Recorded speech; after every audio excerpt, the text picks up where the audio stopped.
Salam Babək, aktiv istifadədə olan asılların ailələrinə və ətrafına danışdığı ən çox yalanlar hansılardır? Salam qardaşım, mən bunu deyə bilərəm ki, mən öz təcrübəmlə bölüşürəm. Eşitdiyim və ən çox mənim özüm də işlətdiyim yalanlardan, bir neçəsini sayım. Deyir ki, mən narkoman deyiləm də, mən yeri gəlsə kontrolla istifadə etməyi bacararam.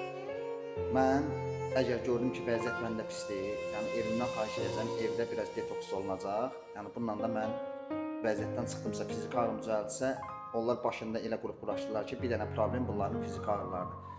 Sonra deyir ki, bəziləri ki, mən ağır narkotik eləmirəm, mən yüngül narkotik eləyirəm, Lvoy Vremya bunu saxlaya da bilərəm, bu mənim ömrümün axırına kimi davam eləsə də mənə heç bir ziyanı yoxdur. Amma sadəcə olaraq onu dərk eləmək lazımdır ki, dünyada elə bir narkotik növü yoxdur ki, onun insan bədəninə ziyan olmaya, insanın ailəsini və onunla bir yerdə bütün sferalarını darmadağın eləməsin. Mən özüm istifadədə vaxtı öz təcrübəmlə bölüşüm. Demək olar ki, hər dəfə evimi manipulyasiya eləmək üçün bu yalanlardan istifadə eləmişəm. Heç bir vaxtda uğurlu nəticə əldə eləməmişəm. Mən ancaq uğurlu nəticəni 12 adım reabilitasiya mərkəzində gördüm və indi də 34 ayda ayrıldım. Xoş, Sağ olun. sağ ol.